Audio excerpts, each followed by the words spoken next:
guys, and welcome back to Real Life with Abby. My name is Abimbola. Thank you so much for stopping by. So if this is your first time on my channel, or you've been here before but have never subscribed, please consider subscribing by clicking on the red button and then click on the bell to turn on your notifications so you can be notified whenever I post new videos. If you've already subscribed, thank you so much for coming back. It's really good to see you again. I appreciate you guys. I always appreciate you guys.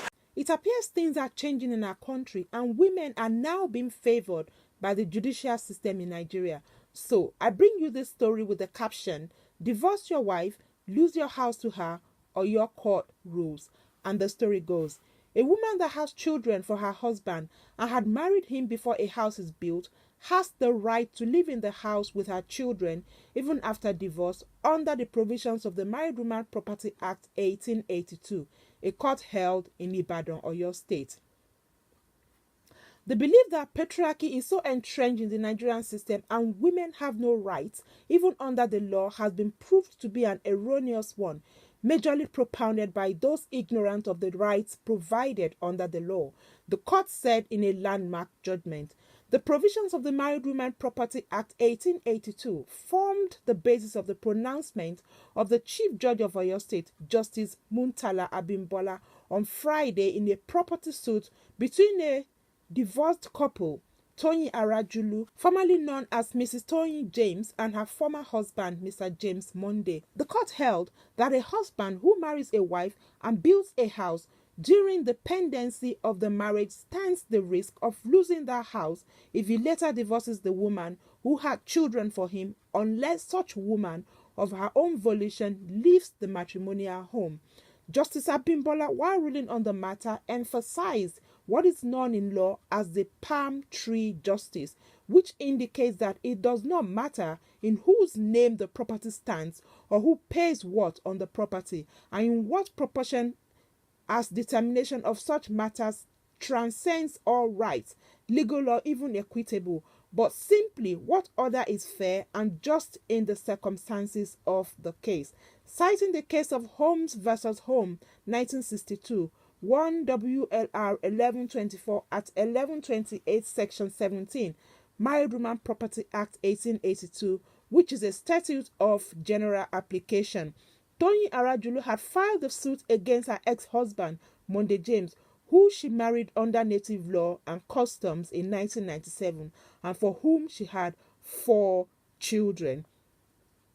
She claimed that while she was married to him, they had put resources together and built 2 flats of 3 bedrooms at Ayedu in Akure, Ondo State, and procured a plot of land at number 7 Fadana Biala Estate, Olodo, Ibadan, where they built a 3-bedroom flat and a story building which is still under construction before their divorce in July 2014.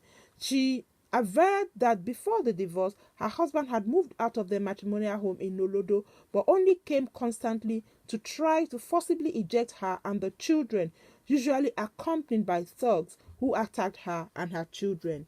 She added that on August 15, 2014, one of her children, Bidemi James, was wounded in one of the episodes of attempted violent eviction and the sum of 530,000 naira from her business taken by her ex-husband and his accomplices. She claimed that he had concluded plans to sell off the joint property without her consent and had continued to victimize her and the children, asking the court for a declaration that the property is jointly owned by the 2 of them and an order that the landed property with a 3-bedroom flat and uncompleted story building be sold and proceeds divided equally between them, and an order of perpetual injunction restraining James from harassing her and the children.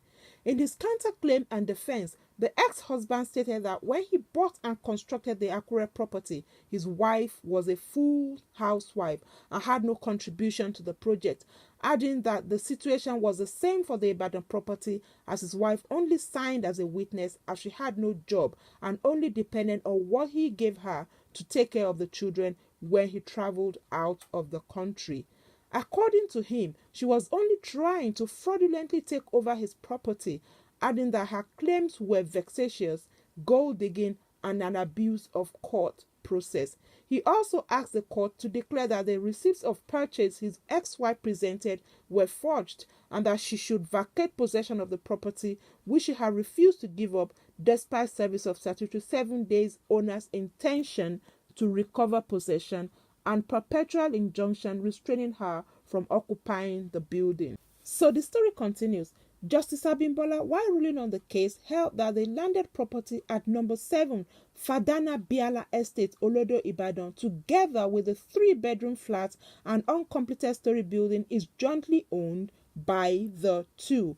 On the second relief that both buildings be sold as requested by Toyin, Justice Abimbola held that I will not give such orders in respect of the two buildings, particularly Section 17 Married Women Law of Oyo State Cap 83, Laws of Oyo State 2000 gives a court the discretion as it thinks fit on the issues of title or possession to property.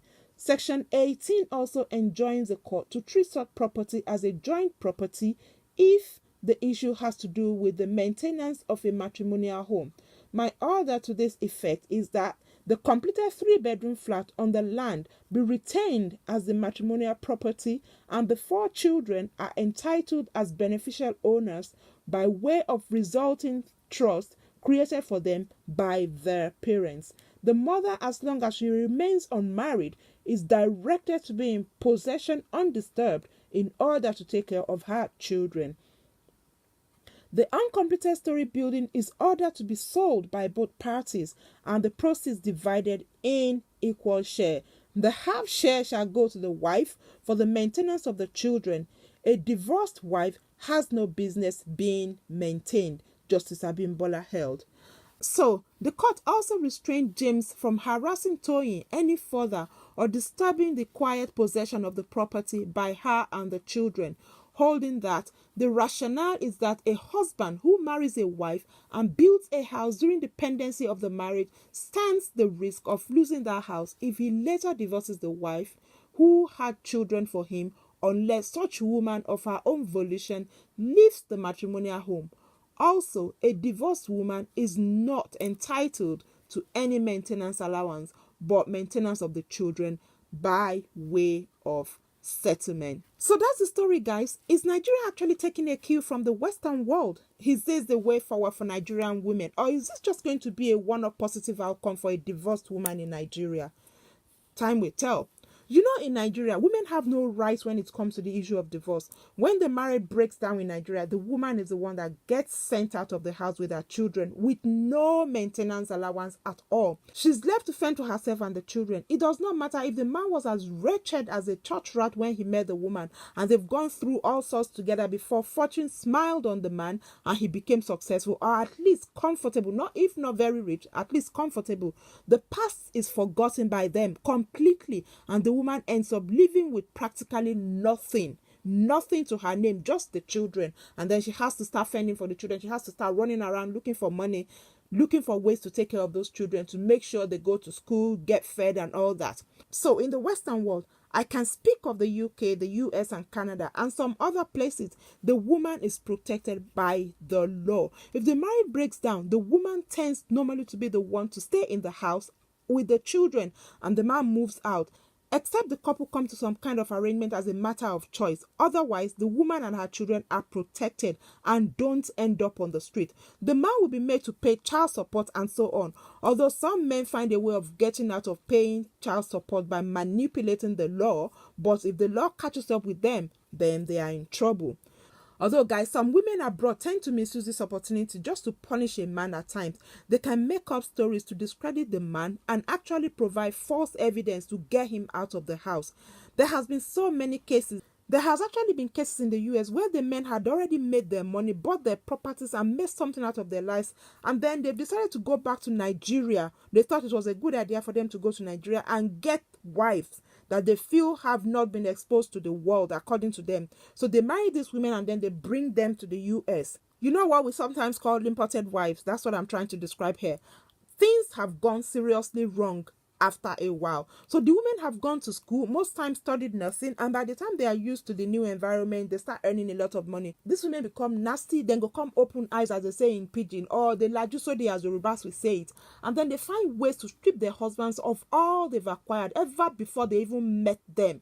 Ever before the man met them, they strip them up completely of everything they've got. Some cases have actually resulted in the men losing their minds and getting rid of these women, as in sending them back to their creator, if you know what I mean. So there has been so many cases like that, which is quite unfortunate. Some women I know are just very nasty. But in the case of Nigeria, the woman is the one that suffers. Unfortunately, the woman and the children tend to suffer.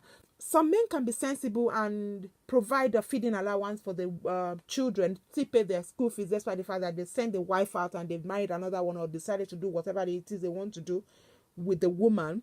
They still provide for the children. They wouldn't provide for the woman, they provide for the children, but most times it's not enough, and most times they don't. The women tend to suffer once they've been sent out of their husbands' homes.